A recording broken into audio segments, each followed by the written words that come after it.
अच्छा बेटे, question number 9 part B 8.2 का सवाल ये है कि एक पॉइंट है ए एफ जी। सवाल देने वाले ने कहा कि ए पॉइंट से सर्कल 1 तक की जो लेंथ ऑफ टेंजेंट बनती है, यानी अगर हम ए से सर्कल 1 तक टेंजेंट लाइन ड्रा करें तो कुछ लेंथ आएगी। इस पॉइंट को पॉइंट ऑफ टेंजेंसी को मैंने बी का नाम दिया, तो it means the length of tangent from a point to circle 1 is A B. इसी तरह ए से सर्कल 2 पर भी टेंजेंट हमने ड्रा किया। फर्ज कीजिए यहां पे पॉइंट ऑफ टेंजेंसी सी है, तो लेंथ ऑफ टेंजेंट जैसा कि लास्ट लेक्चर में आपने सीखा कि पॉइंट से पॉइंट ऑफ टेंजेंसी तक, यानी जिस पॉइंट से सर्कल का टेंजेंट ड्रॉ किया जाता है वहां से लेके पॉइंट ऑफ टेंजेंसी तक की जो लेंथ होती है उसे लेंथ ऑफ टेंजेंट कहते हैं।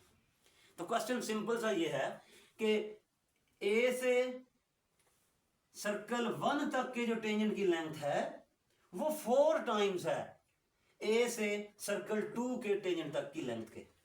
यानी फर्ज कीजिए ये 8 है, तो ये 4 टाइम्स 2 करें तो वो 8 के इक्वल आएगा। यानी ए से बी की जितनी लेंथ है, ए से सर्कल 1 के पॉइंट ऑफ टेंजेंट की लेंथ सपोज 8 है, जो कि ए बी से हम शो कर रहे हैं, तो ए से बी की लेंथ 4 टाइम्स ए से सी तक की लेंथ है। तो इस इक्वेशन में आपने वैल्यूज पुट करनी है, तो आपको रिक्वायर्ड कंडीशन मिल जाएगी जो हमें प्रूफ करनी है। ठीक हो गया जी। अच्छा, अब पहले सर्कल को स्टैंडर्डाइज करें। From 1 X square plus Y square minus 4 is equal to 0। इससे इक्वेशन को नंबर दे दें, चलें 3। अच्छा, तो given that length of tangent from A, और पॉइंट दिया हुआ है आपको एफ जी पॉइंट है, उसी के फॉर्म में आपका आंसर है। Length of tangent from point A to circle 1। मैं सर्कल 1 लिख भी देता हूं, और लेकिन इसे लिखेंगे स्टैंडर्डाइज फॉर्म में, यानी X square plus Y square minus A square equal to 0, क्योंकि लेंथ ऑफ टेंजेंट निकालने के लिए बेटे सारी चीजें लेफ्ट पे होनी चाहिए और इज इक्वल टू क्या होना चाहिए, 0। That length is equal to 4 times length of tangent from A F G to circle 2। To circle मैं लिख भी देता हूं नीचे ताकि समझ रहे। ये दोनों आपस में ऐसे इक्वल है, 4 टाइम्स लेंथ ऑफ दिस। अब किसी पॉइंट से किसी सर्कल तक टेंजेंट की जो लेंथ है बेटे वो कैसे फाइंड होती है, स्क्वायर रूट लेते हैं और सर्कल के अंदर वो पॉइंट आप पुट कर देते हैं, जैसा कि प्रीवियस लेक्चर में आपने सीखा।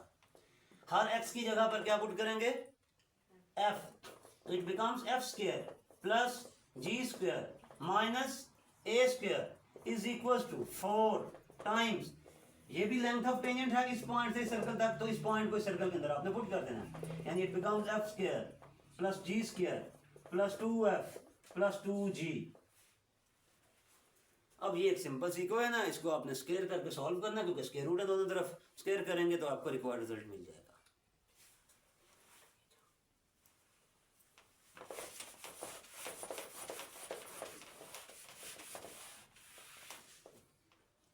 स्क्वायरिंग बेटा, सांस बंद हुए हैं आपके, सांस लेना ना उड़े। जी जी बेटा, इक्वेशन में एक ही जगह 4 लिखा है। एक जगह पे क्या लिखा हुआ है, 4। सर्कल में 16 था, 2 बन गए। सर जो गिवन इक्वेशन थी सर्कल की वो क्या थी, X square plus Y square equals to 4। अच्छा इज इक्वल टू 4 था। ओके ओके, तो ये यहाँ पे बेटा 4 होगा, 2 क्यों बनेगा, 4 ही रहेगा। बेटे हमें ए से गर्ज नहीं है, पूरे सर्कल में जो भी कांस्टेंट है उसको आपने लेफ्ट पे लेके आना, दैट्स इट। ठीक है, तो 4 को हम इसको लेफ्ट पे लेके आए, तो ये इस स्टैंडर्डाइज सर्कल में हमने वैल्यू पुट करनी है।